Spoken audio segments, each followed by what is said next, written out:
Hi friends, ಅಭಿರುಚಿಗೆ ಸ್ವಾಗತ. ಇವತ್ತು beetroot ಪಲ್ಯ ಮಾಡ್ತಾಯಿದ್ದೀನಿ. ಒಂಥರ ಟೇಸ್ಟ್ ಚೆನ್ನಾಗಿರುತ್ತೆ. ಅಷ್ಟೇ ಚಪಾತಿಗೆ ಎಲ್ಲದಕ್ಕೂ ಚೆನ್ನಾಗಿರುತ್ತೆ. ಒಂದು 2 ಟೇಬಲ್ ಸ್ಪೂನ್ ಎಣ್ಣೆ ಹಾಕಿದ್ದೀನಿ. ಬೀಟ್ರೂಟ್ ಕಟ್ ಮಾಡ್ಕೊಂಡಿದ್ದೀನಿ, ತುರ್ವಿ ಇಲ್ಲ. ಜೀರಿಗೆ ಹಾಕ್ತಾಯಿದ್ದೀನಿ. ಕಡಲೆಬೇಳೆ ತುಂಬ ಟೇಸ್ಟ್ ಕೊಡುತ್ತೆ. 1 ಟೇಬಲ್ ಸ್ಪೂನ್ ಕಡಲೆಬೇಳೆ ಸಾಕು. ಈರುಳ್ಳಿ ಸಣ್ಣದಾಗಿ ಹಚ್ಕೊಂಡಿದ್ದೀನಿ. 1-2 ಮೆಣಸಿನ್ಕಾಯಿ ಹಾಕಿದ್ದೀನಿ. ಮೆಣಸಿನ್ಕಾಯಿ, ದಪ್ಪ ಮೆಣಸಿನ್ಕಾಯಿ, ಬಜ್ಜಿ ಮೆಣಸಿನ್ಕಾಯಿ, ಅದನ್ನು ಹಾಕಿದ್ದೀನಿ ಟೇಸ್ಟ್ ಕೊಡುತ್ತೆ ಅಂತ. ಹಾಕೊಂಡು ಚೆನ್ನಾಗಿ ಫ್ರೈ ಮಾಡಿ.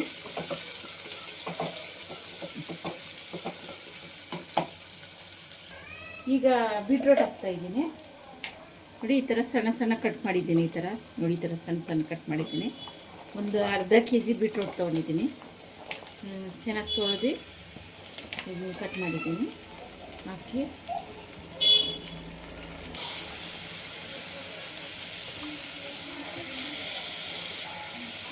ನೋಡಿ, ಕರ್ಬೇವಿನ ಸೊಪ್ಪು ಹಾಕ್ತಾಯಿದ್ದೀನಿ.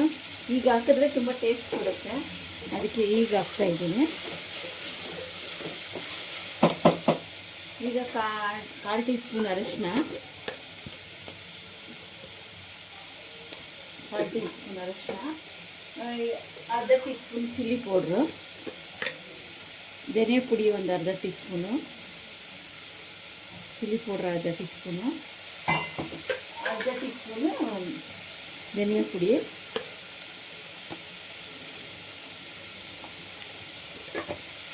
ಜಾಸ್ತಿ ಹಾಕಕ್ಕೆ ಹೋಗ್ಬೇಡಿ, ಮಸಾಲೆ ಥರ ಆಗಿಬಿಡುತ್ತೆ. ಸಾಕು, ಇಷ್ಟು ಹಾಕಿದ್ರೆ ಸಾಕು.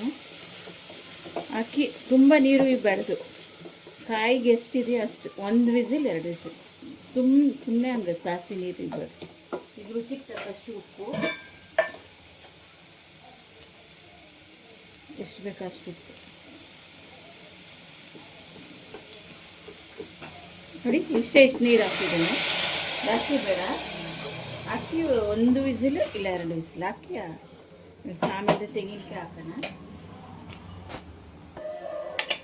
ನೋಡಿ, ಸ್ಟೀಮ್ ಹೋಗಿದೆ. ನೋಡಿ, ಬೀಟ್ರೂಟು ನನಗೆ ಎಷ್ಟು ಬೇಕೋ ಅಷ್ಟೇ ನೀರು ಹಾಕಿದೆ. ಈಗ ಇದಕ್ಕೆ ತೆಂಗಿನಕಾಯಿ ಹಾಕೋಣ.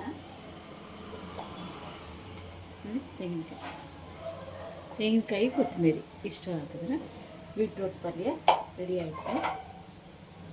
ನೋಡಿ, ಕೊತ್ತಂಬರಿ ಹಾಕ್ತಾಯಿದ್ದೀನಿ.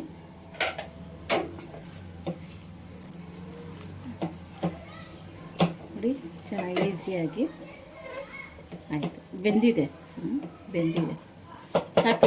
ಅದು ಎಷ್ಟು ಬೇಕೋ ಅಷ್ಟೇ ನೀರು ಹಾಕಬೇಕು, ಜಾಸ್ತಿ ನೀರು ಹಾಕ್ಬಾರ್ದು. ನೋಡಿ, ಬೀಟ್ರೂಟ್ ಪಲ್ಯ ರೆಡಿ ಆಯಿತು.